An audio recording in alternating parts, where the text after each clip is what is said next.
La constitution guinéenne a été faite sous le régime de transition, dans un régime d'exception. Ils ont sélectionné quelques personnes et chacun des groupes est venu avec ses propres intérêts, ce qui fait un amalgame d'intérêts. Donc déjà, le fonctionnement est très difficile, puisque parfois même nous sommes obligés de faire des accords politiques qui sont contraires à la Constitution. Deuxièmement, ce qui est normalement du domaine de la loi dans le système français est la loi organique. Vous savez, la loi organique, il faut la majorité de 2 tiers. Ce qui demande la loi organique est du domaine et se retrouve dans la Constitution. Donc, il y a les insuffisances notoires de cette Constitution. Et, évidemment, elle n'a pas été soumise à référendum. Si je prends par exemple le Conseil constitutionnel, dans le système français, le président est nommé par le président. Mais là, les magistrats qui étaient dans la commission pour faire la Constitution, on pensait que c'est eux qui devaient l'être, les avocats la même chose, et les professeurs. Ce qui fait qu'on a un système où c'est les membres du Conseil constitutionnel qui élisent leur président. Bon. Ensuite, aujourd'hui, le monde a beaucoup changé. Donc, nous devons adapter notre constitution au changement du monde. Le grand problème qu'on a aujourd'hui, par exemple, en Afrique, c'est le changement climatique. Donc, la protection de l'environnement. Cela doit se retrouver dans la constitution. Deuxièmement, il y a la lutte contre les victimes, la victimisation des femmes, les mariages précoces, et sur le genre. Parce que, il faut quand même, aujourd'hui, dans le monde où on est, là, comme disait Aragon, la femme, c'est l'autre moitié du ciel.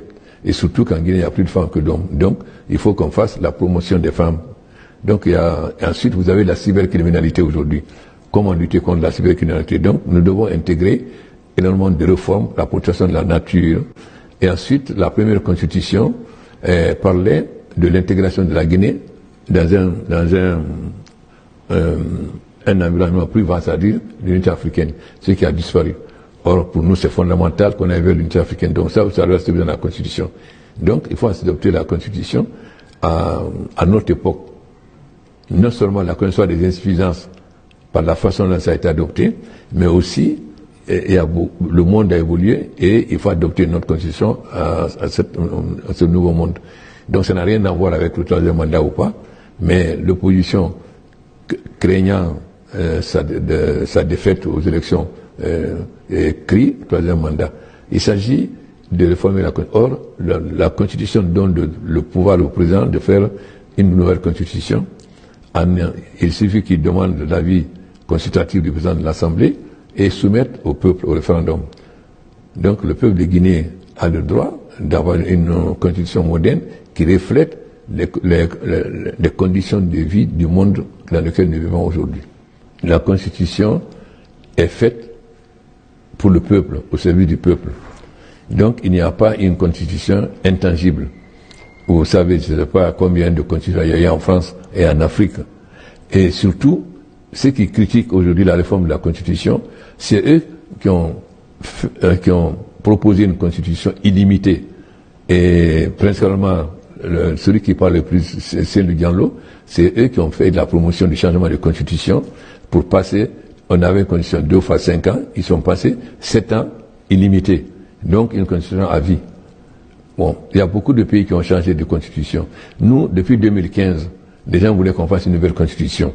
Mais je leur ai dit, écoutez, nous sortons de l'Ebola, nous avons d'autres priorités.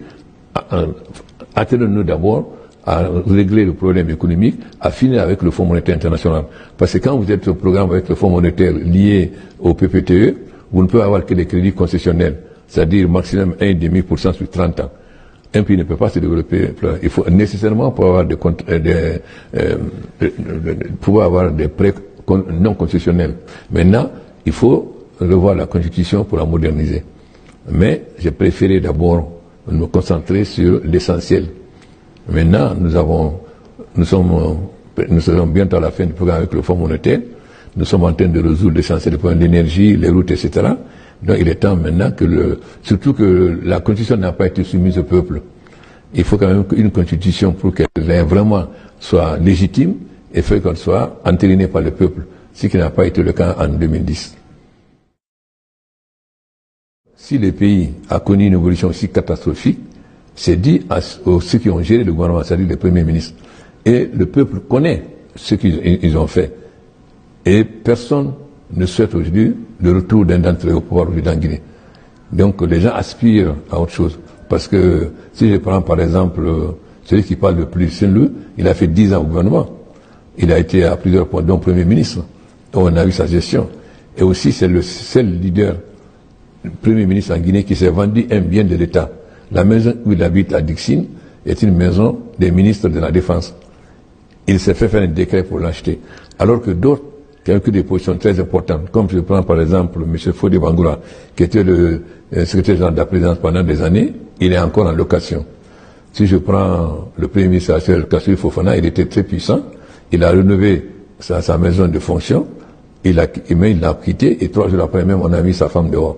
Donc les gens connaissent la pratique de ces gens. Enfin, ils ont profité du fait que Conté n'était pas un intellectuel, mais qui avait l'intérêt de le reconnaître. Ils ont profité de cela pour s'enrichir. Ils n'avaient que leurs préoccupations personnelles. Sinon, comment peut-on expliquer qu'un pays aussi riche que la Guinée, ensuite, il n'y avait pas d'économie, il n'y avait que le commerce. Et aussi, quel commerce? Les commerçants, quand ils importaient les marchandises, ils mettaient sur le conteneur PRG, présidence, et payaient ni douane ni impôt. Oui, mais disait l'armée. Donc, c'était presque une économie de rente, comme pendant la période coloniale. Alors qu'on devait être une économie de transformation de matières premières localement, mais pour cela, il fallait l'énergie. Il fallait aussi une gestion saine. Voilà. Donc, le peuple les connaît. Les gens savent ce qu'ils ont fait dans le passé. Ils ne veulent pas une restauration du passé.